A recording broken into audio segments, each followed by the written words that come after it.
Welcome back to Living Local. St. Ambrose University is celebrating 10 years of its Master Speech-Language Pathology Program and the SAU RiteCare Speech-Language Pathology Clinic.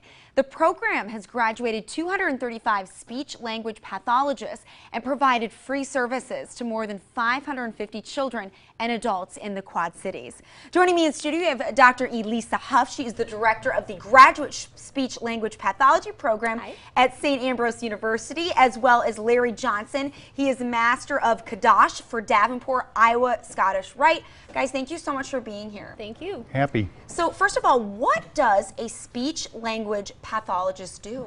Speech-language pathologist has completed an undergraduate degree, and it can be a variety of different majors, and then gone on for 2 years for a graduate degree in speech-language pathology.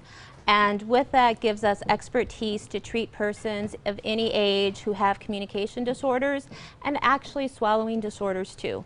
Wow. And we work in a variety of settings. We work often in schools. That's where people are most familiar with a speech-language pathologist, but we work in skilled nursing facilities, rehabilitation centers, medical facilities, and we also do early intervention for children 0 to 3 years of age in their homes.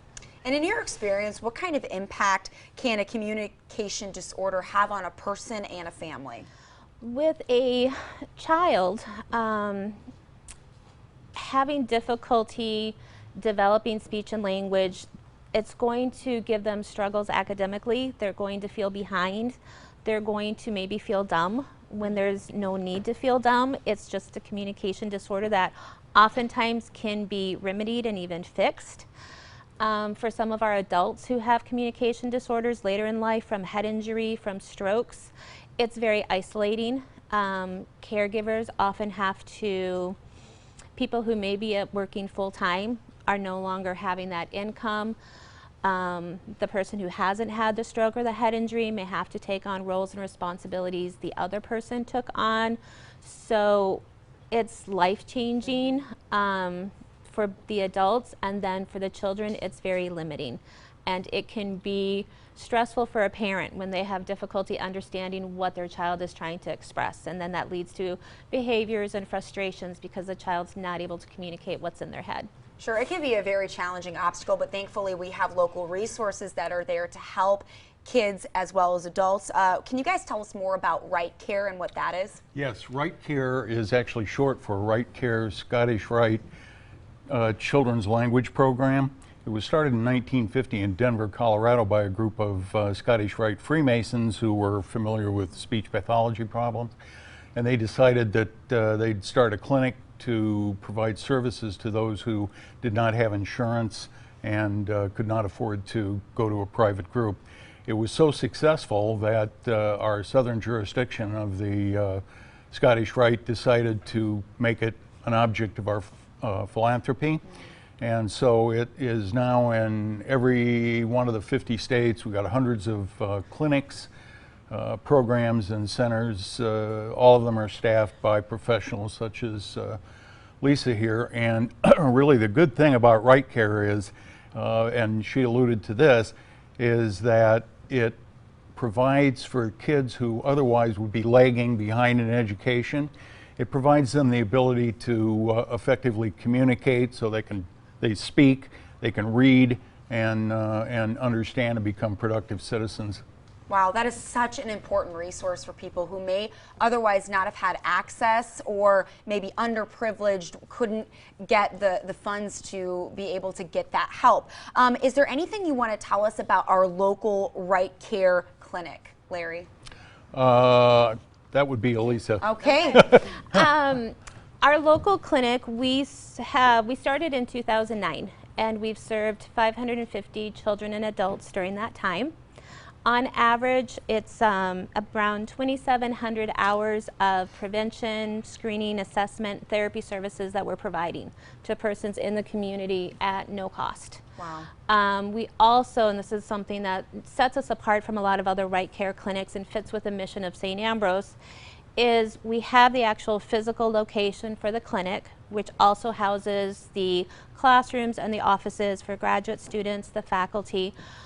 But what so excites me is that we're also out in the community.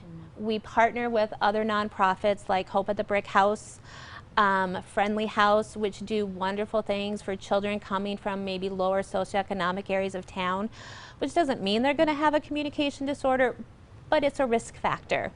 And we actually have our students and our faculty going there and providing services, being able to identify children at 2, 3 years of age who otherwise wouldn't get services maybe till 5 or 6. And by that time, their personality is already developing and they're already having this idea that they're different from other people and they may not be as smart, when actually it's just a communication disorder, nothing to do with IQ. And Dr. Huff, celebrating 10 years. Congratulations. Yeah. That's so exciting. A decade of serving our area. What kind of impact have you seen the program and the clinic have on our community in the past 10 years?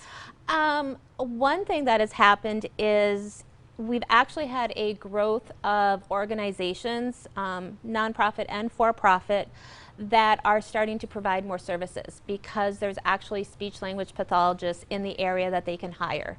So it used to be, it's very difficult finding a speech-language pathologist, and if someone can have just one person apply, that was fantastic, but it didn't give you a lot of choice.